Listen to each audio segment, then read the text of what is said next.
The gentle hum of the transport pod faded as Daxtil stepped onto Earth's soil for the first time.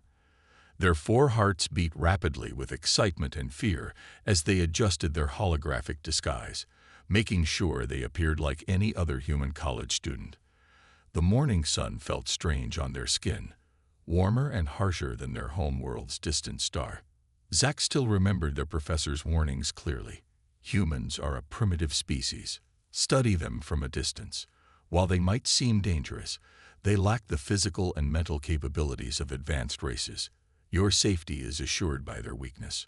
Walking through the bustling campus of Stanford University, Zack still clutched their datapad tightly.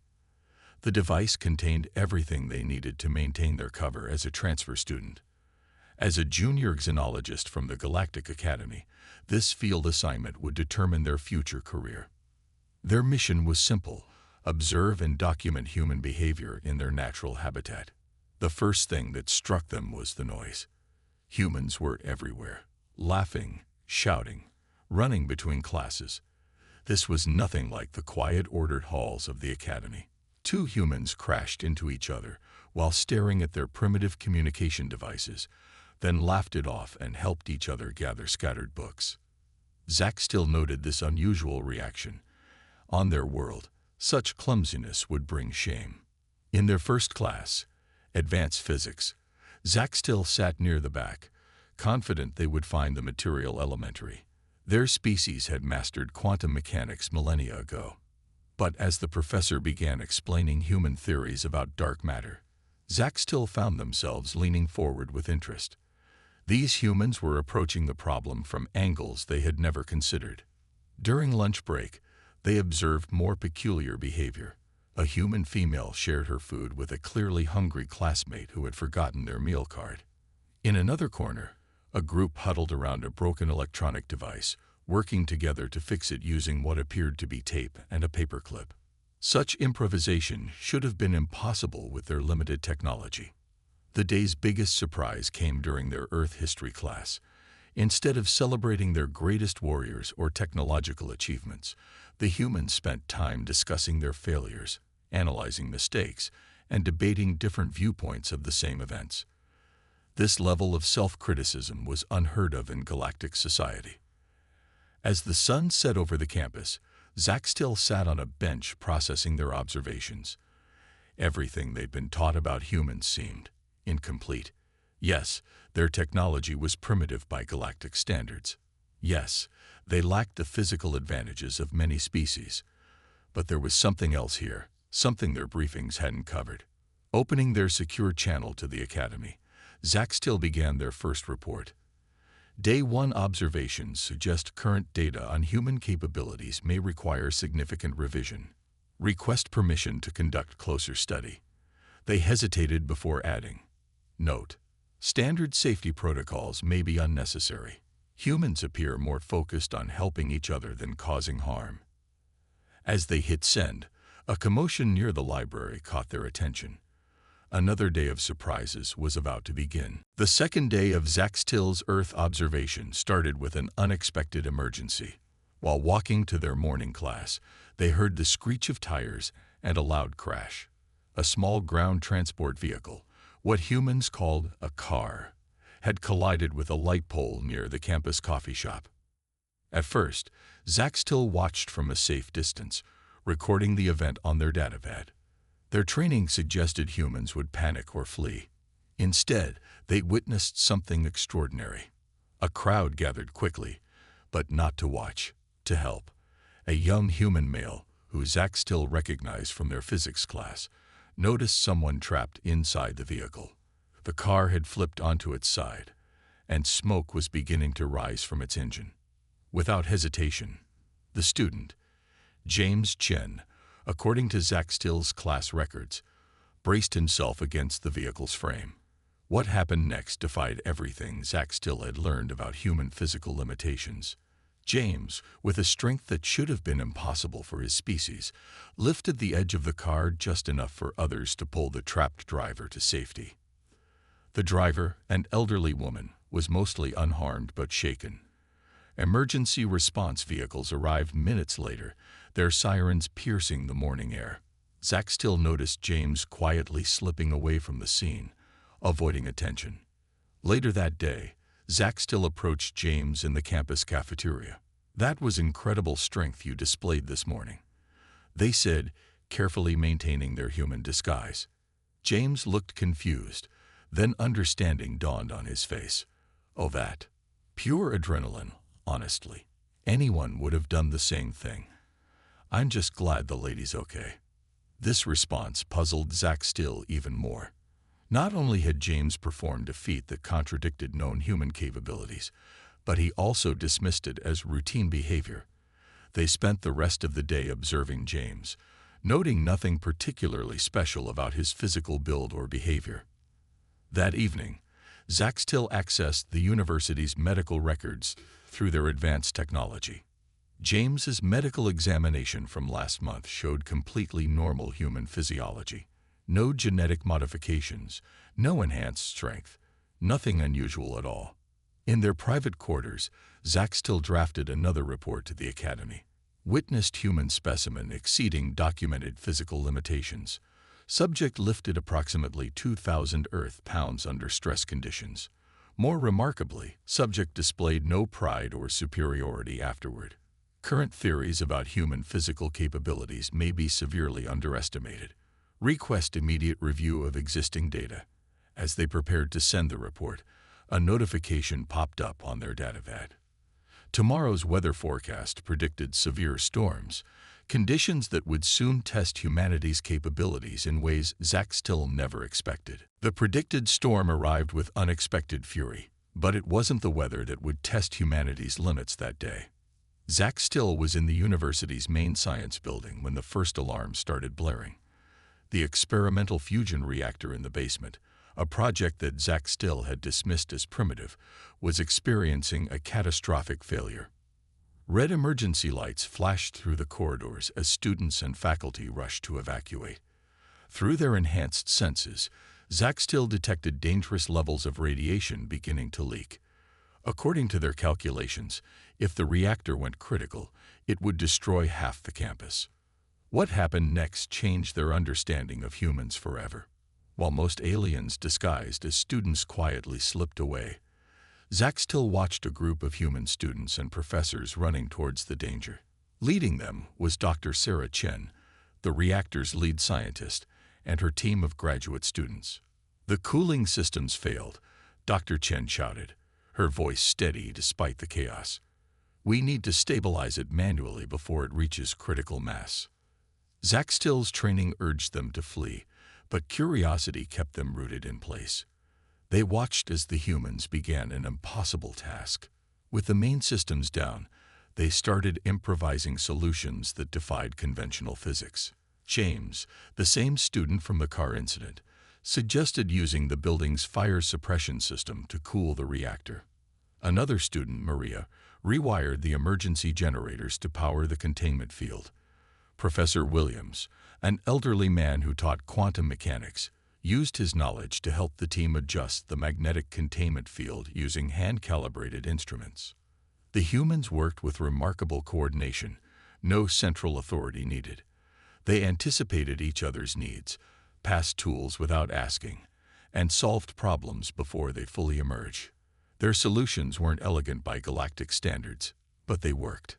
When the reactor's core began to destabilize further, Dr. Chen made a dangerous decision. She manually entered the reactor chamber, protected only by a basic radiation suit, to adjust the containment rods. The radiation levels were lethal, but she moved with determined precision. 3 minutes until critical, someone shouted. The humans didn't panic. Instead, they worked faster, their movements more focused. Zack Still's instruments showed the impossible. The reactor was stabilizing. Through sheer determination and improvisation, they were succeeding where even advanced alien technology would have failed. In their later report, Zack Still struggled to explain what they'd witnessed. How could humans achieve such results with primitive technology? The answer, they were beginning to realize, lay not in the tools but in how humans used them. That evening, as cleanup crews worked to secure the facility, Zack Still overheard Dr. Chen talking to her team. Just another day in experimental physics, she joked, despite having nearly sacrificed her life hours earlier. The humans laughed, already planning improvements to prevent future incidents. Zaxtil added a personal note to their report. Warning: human capability assessments require complete revision. Their strength lies not in their technology, but in their unprecedented ability to adapt and overcome. Further investigation needed. After the reactor incident, Zaxtil began investigating humans more deeply. They spent days observing different groups across campus, and each discovery challenged their preconceptions further. In the engineering lab, they watched students repair complex machinery using parts from completely different devices. A broken quantum spectrometer was fixed using components from an old microwave and a modified gaming console. According to galactic standards, this shouldn't work, yet somehow it produced better results than the original. The biology department provided even more surprises. Humans were conducting experiments in environments that should be lethal. One researcher worked with extreme temperatures that would kill most species, protected only by what seemed like inadequate safety gear. When Zaxtil scanned the protective clothing, they found it was enhanced using surprisingly creative modifications. But the most fascinating discovery came from the International Student Center. Humans from different cultures, speaking different languages, found ways to communicate and collaborate effectively. Zaxtil watched as a group of students from 6 continents worked together on a climate solution project, overcoming not just language barriers, but entirely different ways of thinking. In the athletic facilities, Zaxtil observed humans pushing their physical limits in ways that defied their biological constraints. A runner continued training despite injuries that should have stopped them. When Zaxtil secretly scanned them, they found the human's body was actually adapting, becoming stronger at the points of damage. The campus recycling center revealed another shocking truth. Humans took discarded materials and transformed them into useful tools. What other species saw as waste, humans saw as resources. They watched a student turn old plastic bottles into a sophisticated water filtration system for developing countries. One evening, Zaxtil found themselves in the campus makerspace. A group of students was working late, building what they called a jury-rigged satellite from spare parts and recycled electronics. The design was crude by galactic standards, but Zaxtil's analysis showed it would actually work better than expected in Earth's orbit. Necessity breeds innovation, a student explained when Zaxtil asked about their unusual approach. When you don't have exactly what you need, you learn to work with what you have. This simple statement illuminated everything. Humans didn't just survive despite their limitations. They thrived because of them. Each obstacle made them more creative, more adaptable, more resilient. In their secure quarters that night, Zaxtil wrote their most important report yet. Human adaptability exceeds all known species. Their perceived weaknesses are catalysts for advancement. Most critically, they appear unaware of how extraordinary this makes them. The truth emerged unexpectedly during a routine data sync with the Galactic Academy servers. Zaxtil was cross-referencing their observations when they discovered encrypted files about humanity's true status in the galaxy. What they found shook them to their core. The files revealed a startling conspiracy. The galaxy's advanced civilizations were terrified of humans, not because of their current capabilities, but because of their potential. Graphs showed human technological progress over the past century, a near vertical line that defied normal development patterns. While other species took millennia to advance, humans had gone from primitive flight to space exploration in less than a century. More disturbing were the psychological assessments. Unlike other species that followed predictable patterns, humans were labeled as dangerously unpredictable. They solved problems in ways that shouldn't work, created technology that violated established principles, and showed remarkable resistance to control or manipulation. The isolation of Earth wasn't an accident. It was deliberate. The galactic community had decided to contain humanity through misinformation and subtle technological barriers. They spread propaganda about human weakness, hoping to discourage other species from interacting with Earth. But their plan had backfired spectacularly. Isolation had only made humans more resourceful. Cut off from external resources, they learned to improvise, adapt, and overcome challenges in ways that frightened the galactic leadership. Every attempt to limit their progress had only spurred them to find creative solutions. Zack still found reports from other observers, all expressing similar concerns. Humans routinely accomplished impossible tasks simply because no one told them they were impossible. They cooperated in crisis situations despite their divisions. Most worryingly for the galactic leaders, they showed a remarkable ability to reverse engineer and improve any technology they encountered. That evening, Zack still sat in their room, wrestling with this revelation. The lies they'd been taught weren't meant to protect them from humans. They were meant to protect the galaxy's power structure from human potential. The so-called primitive species they'd been studying was actually the galaxy's greatest threat, or perhaps its greatest hope. An alert on their datapad interrupted their thoughts.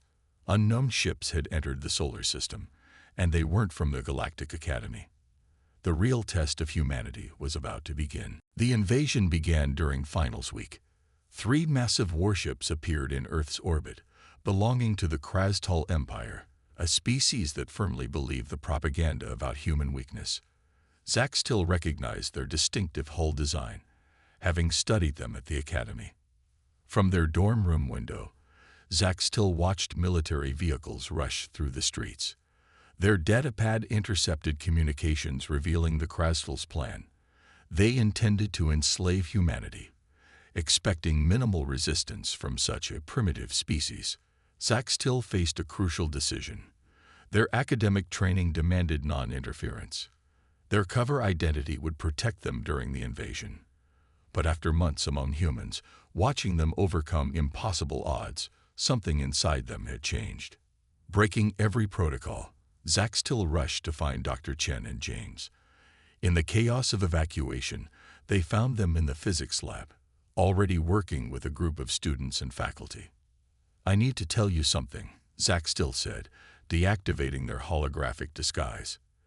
The humans stared in shock, but instead of panic or anger, their expressions showed curiosity. "That explains a few things," James said with a surprisingly calm smile. "Your questions were always a bit too specific." Dr. Chen stepped forward. "I assume you have information about our visitors." Zack still quickly explained everything. About the Krastal, their weaknesses, and the galactic conspiracy to isolate Earth. Instead of despair, they saw determination spread across the humans' faces. Within hours, the university had transformed into a command center. Students converted their projects into defensive systems. The quantum physics lab's equipment became the core of a shield generator. The chemistry department produced compounds that could disable Krastal technology. Most impressively, they adapted Zack Still's own advanced technology, improving it in ways that even their home world hadn't considered. When the Krastal landed, expecting to find easy prey, they instead faced a prepared and unified human resistance. The battle was short but decisive. Human ingenuity, combined with their newly enhanced technology, overwhelmed the invaders. The Krastal retreated, sending a warning to their fleet that the intelligence about Earth had been catastrophically wrong. As the dust settled, Dr. Chen turned to Zack Still. "We should talk about this galactic community of yours. I think it's time for some honest diplomacy." Zack Still nodded, realizing they had just witnessed the beginning of a new era in galactic history. 2 months after the failed Krastal invasion, Zack Still stood before the Galactic Academy's High Council. The chamber was filled with representatives from 1,000 worlds, all waiting to hear their report about humanity. "Distinguished Council," Zack Still began, their voice steady despite their racing hearts. "My research on Earth has led me to conclude that our previous assessments of humanity were not just wrong. They were dangerously misguided. Projections filled the chamber, showing humans working together during the reactor crisis, their innovative solutions during the invasion, and their remarkable adaptability. The council watched in silence as Zack Still presented evidence of human achievements that defied galactic understanding. We feared their unpredictability, But that's precisely what makes them extraordinary. Humans don't just overcome challenges. They grow stronger because of them. Our attempts to isolate them only accelerated their development.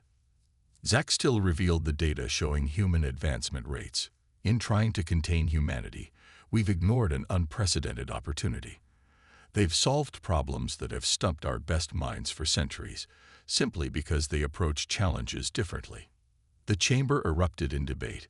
Some council members demanded stricter isolation protocols, while others saw the potential for collaboration.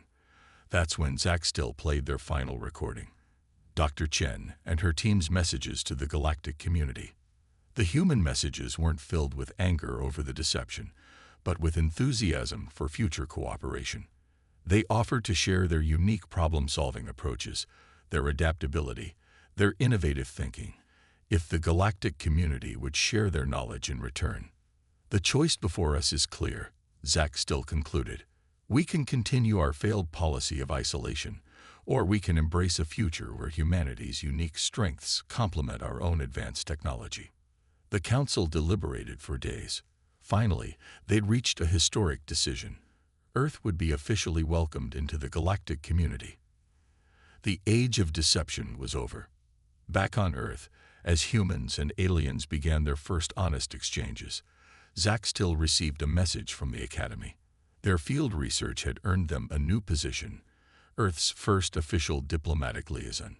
As they watched humans and aliens working together in the university labs, Zach Still realized that their greatest discovery hadn't been about human strength or weakness. It had been about the power of seeing past prejudice to recognize potential.